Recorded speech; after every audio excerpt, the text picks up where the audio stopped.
Hello guys, welcome back to another episode of the Oshikatsu Pod, or TOP for short. So yesterday? Well, Thursday, Chaser Game W Season 2 Episode 1. Oh my god.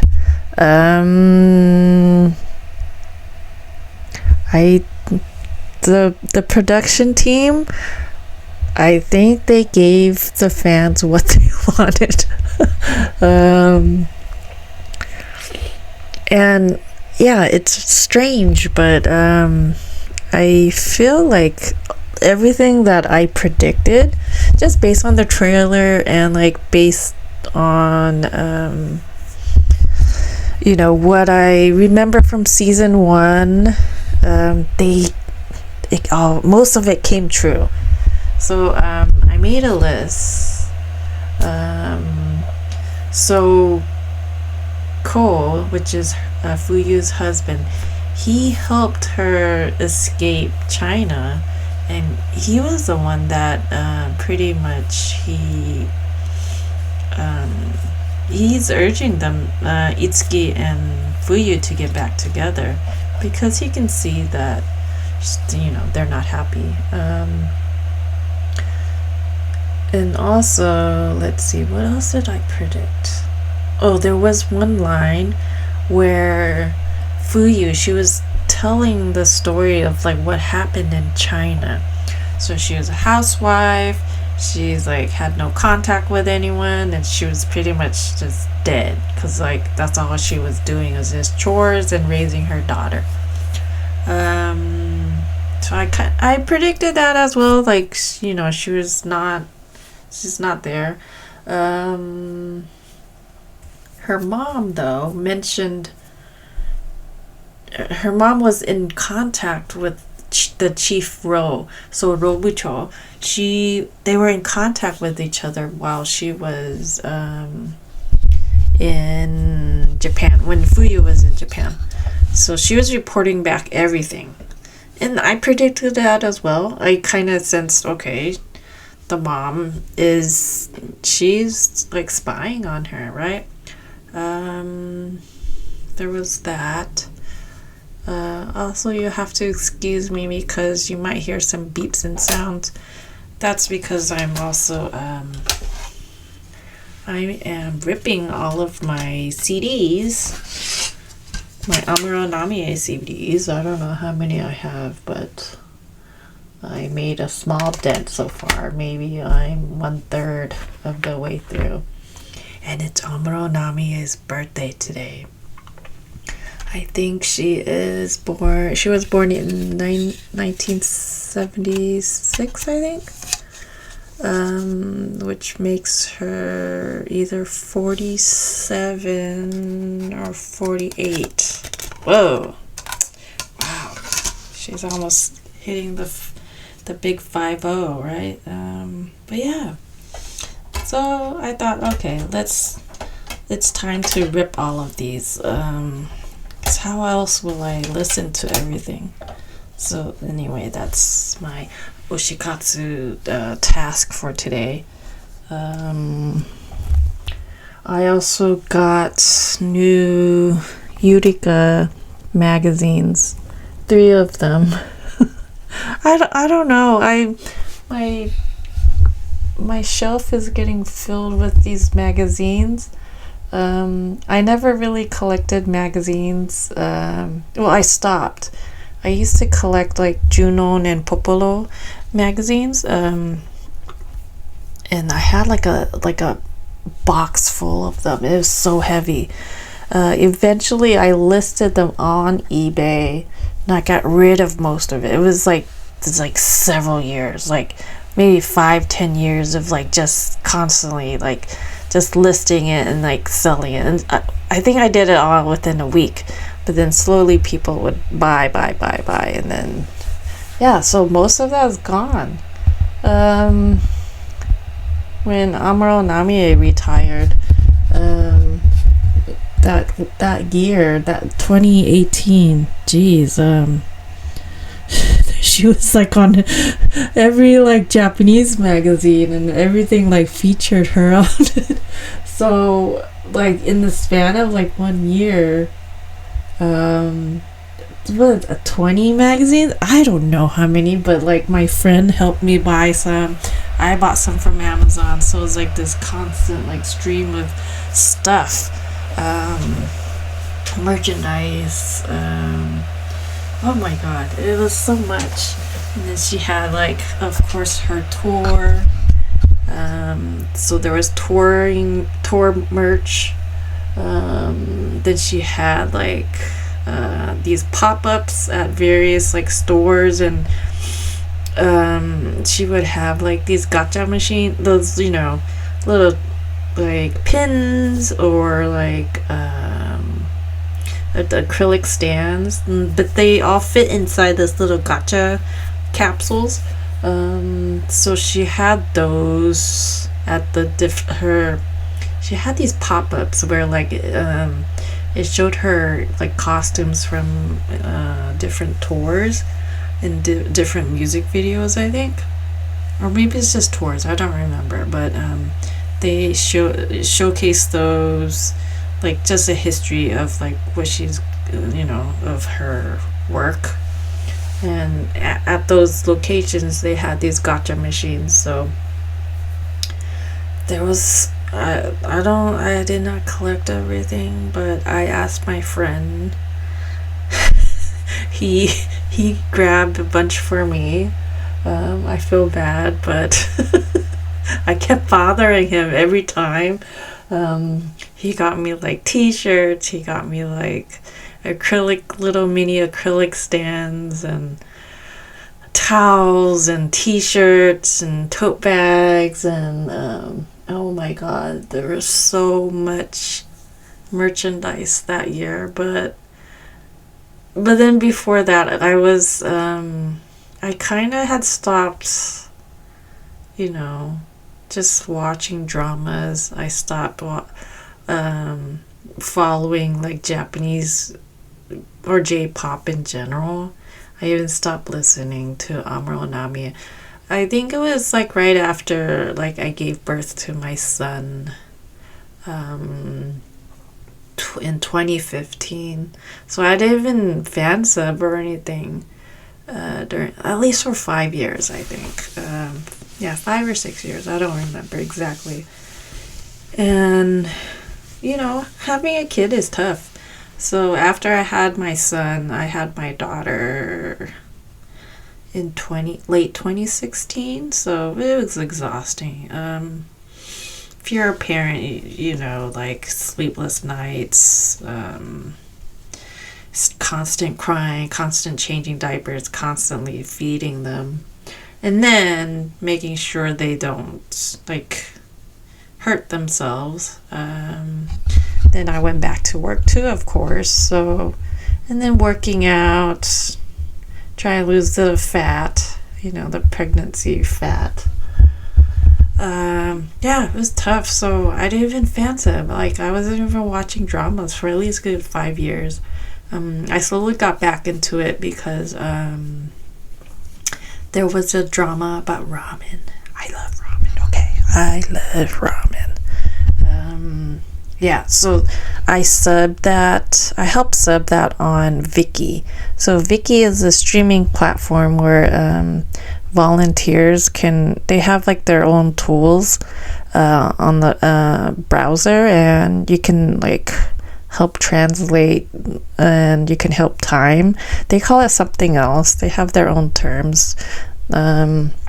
But I did it because I liked ramen. The show was funny, and yeah, and it was like short too, so that's why I helped work on that. But yeah, that's my first foray back into like the fandom and subbing. And then was it 2017?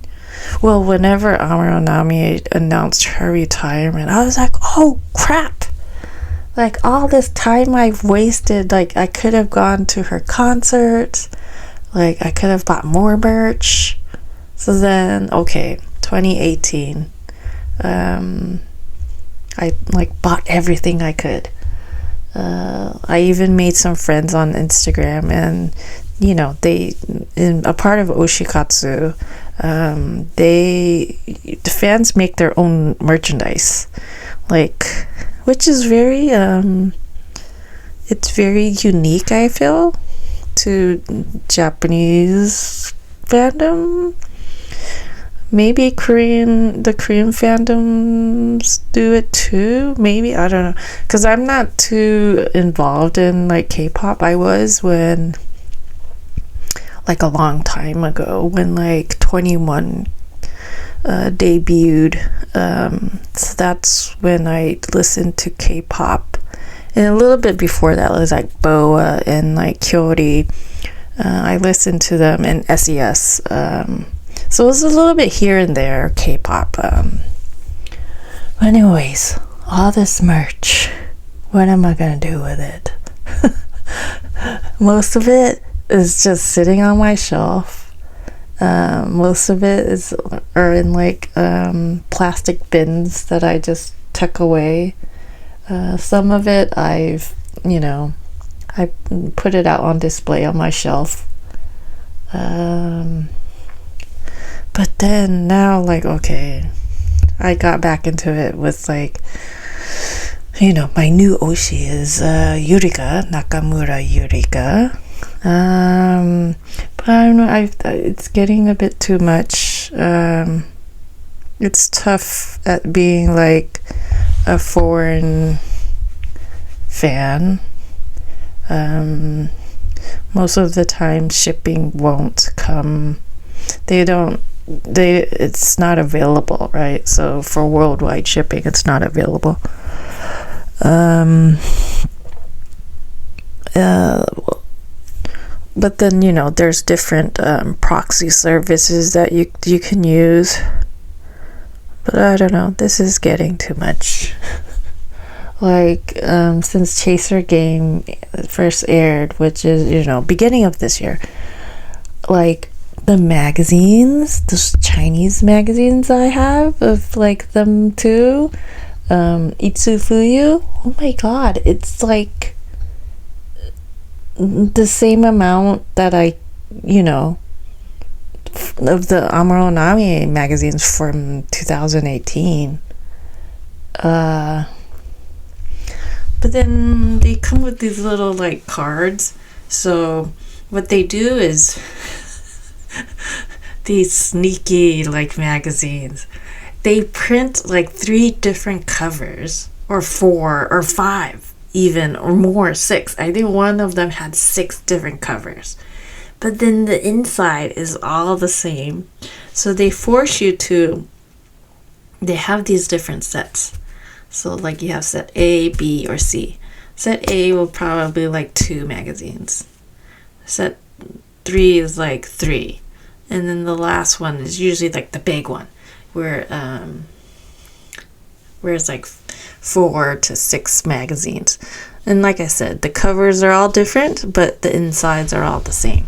But they throw in these like little cards. They call them checkies, but which are like little Instamax or Polaroid like photos, I guess you call it. But then they're on these little cards. There's different. They give these cards out if you buy the mega set. Of course, you have to buy that one, right? Because you want those little photo cards or whatever they're called. And now I have like hundreds of these, and then some of them like the photos from the same shoot, and it's just a different pose. I don't know what I'm gonna do. What I think I'm gonna stop buying these magazines. I think I'm gonna stop. It's getting too much. I have no room. And then I bought so many books during pandemic, so I'm gonna try to get rid of some stuff again. I was in such a good spot, like in terms of owning stuff before pandemic. But then working remote, being in my office, like, you get bored. And then you start buying stuff, and I don't know. It's this kind of crazy cycle. So I think I might stop. I don't know. I have the Chaser Game Season 2 Blu-ray. I sent it to my friend's address, so I have that. I'll probably get the Season 2 Blu-ray. Yeah, so, and then, oh crap, I forgot. And then Yurika, she like released these necklaces, these little like ones with the crescent moon on it, which is like her logo. So each idol or each Oshi, they have like kind of like a symbol that they go by, which is kind of like a logo, I guess. They have a symbol, they have a color, favorite color. Hers is purple, and maybe like some kind of mascot or something like that. And hers is a penguin. So she released some necklaces and earrings that have this crescent moon on it. It's real diamond and gold, I think. And the one necklace is platinum. It's a little bit on the pricey side. But when you convert it to the dollar, it's not that bad. But yeah, I bought all three of them. Okay. At least it's something I can wear and make use of. Okay. I think like I might do some contests or giveaway and give something away. I don't know. I have so many things that I do not need, and I don't want to become a hoarder. But yeah, there's a lot of stuff around here. Okay, so that's like what we have to deal with as like being a part of the fandom. Okay, let's get back to Chaser Game W Season 2 Episode 1. So how did you guys think, or what do you guys think of it? Personally, it gave me what I needed. Like, you wanted to, because the first season was, they just left us hanging. Like, okay, she comes back and then that's it? What happened during that like 1 year gap, right? So season 2 is basically covers that. It'll cover that 1 year gap. But I feel like they already did that in the first episode, and like, just, yeah, so kind of weird. So we had some new characters, we had some old characters. So my impressions of the first episode, I enjoyed seeing like Fuyu and Itsuki like back together. I enjoyed like seeing them kind of make fun of Itsuki, because she's kind of like, she's still, she hasn't gotten over like Fuyu. Like, who can, right? It's only been a year, and then this is supposedly like the love of your life. There's no way, of course she's gonna still think about her after a whole year. But we find out how they meet. That's cool.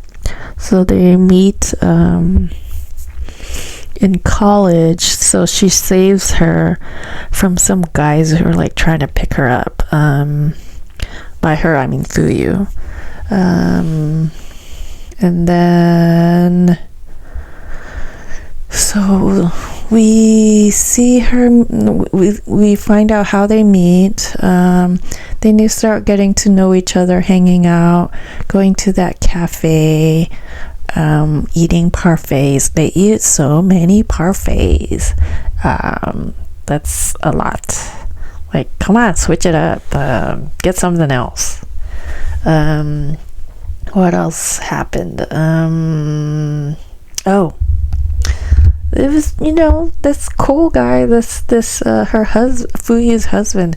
He's a nice guy. I mean, he helped her get over Itsuki in the first place, right? So, I mean, he's a nice guy, deep down. He only wants the best for his daughter, I think. So, and then we have, what is it? That one, that new girl. There's a new girl. Well, there's several new girls.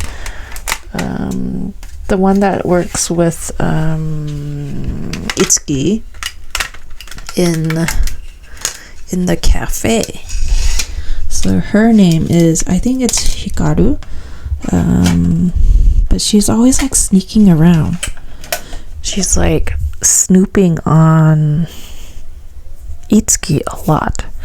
Like watching Itsuki like eating, or watching her like she's watching the news, the morning news, and she's like snooping on her. She's always like over the counter and like staring at Itsuki. Well, you think that she has a crush on her, but I feel like the writers are trying to throw us off. So I think she is a spy. So I think they're gonna borrow like a few elements from season 1 just to kind of, I don't know if they don't have any new ideas, but I feel like they borrow quite a bit from season 1 just in this one episode. Like similar music, same background music, similar or the same, what is it? It's basically a continuation, right? It's like to make it one full season. It's like in 2 parts. So I guess that's why they want to make it cohesive like that. But yeah, this new girl though, I think she is a spy. She is probably hired by Fuyu's mom to come spy on Itsuki in case Fuyu comes back, which she does. So she comes back, and then you have to remember her mom was in contact with Robucho, so she knows quite a bit. She knows everything that happened in Japan when Fuyu was there. So I think this new girl, this Hikaru, is a spy. Also towards the end, when they were like hugging each other up in the loft area, like the lights suddenly turned off. I'm like, hello, someone is spying on you, which is that Hikaru girl, right? And then towards the end, she's like, oh, I've been learning Korean. Like, she just casually throws that out there. I'm like, what? Okay, so she knows Korean, which is, that ties into what is it? Itsuki's first love showing up. So Itsuki's first love is Korean. So how convenient that this girl knows Korean, or she's studying Korean. I guess it's I don't know if it's common, but it's Korean as a language is very like popular right now. especially given like Korean dramas and K-pop. So it's pretty popular in Japan. So I guess it's not too far-fetched. But yeah, why she's throwing that out? Random fact out. Hey, I know Korean. But then, okay, Itsuki's first love comes into the picture. She is Korean, and I think she is an influencer, so she takes a lot of photos herself, I think. She has a staff. But then they called her like a reporter, which is weird. I don't know like what's going on here. But there was a sign that Hikaru put up that said like the cafe is reserved for the whole day, and it was reserved by Yoromu, which is Itsuki's first love, the Korean girl.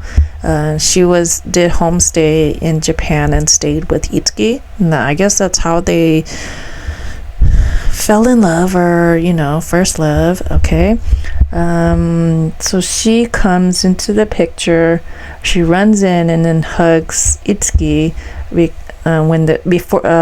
after the crew like say, oh, do you want to meet her? Okay. And then so where was I going with this? Anyways, I think Yoromu is probably hired by Fuyu's mom too. This lady, she has her hands everywhere, right? She has the money, she has the time, she wants to control everything. So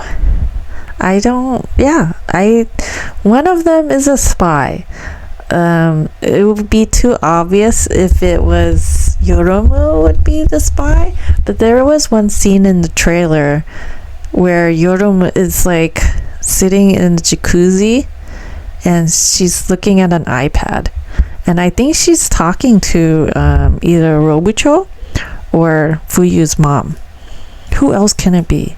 Like, what is she watching and who's she talking to? We don't know, right? But I think it's either Fuyu's mom or Robucho.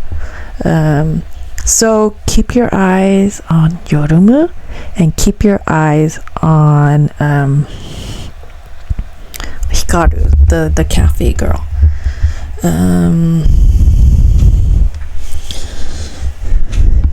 Yeah, there's so much to unpack, but these are just my initial thoughts of season 2.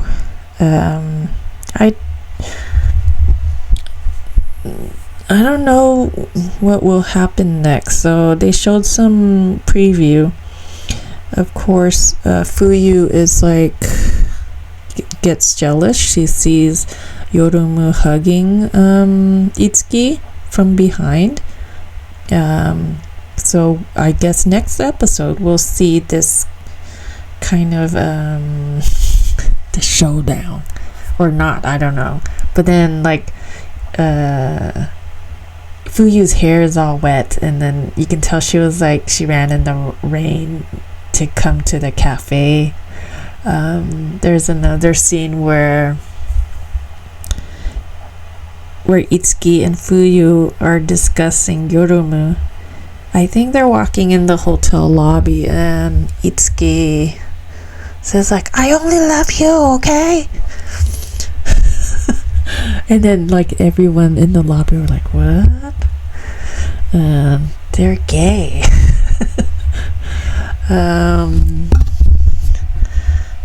But yeah, I don't have many predictions for episode 2. I just think, okay, they're just gonna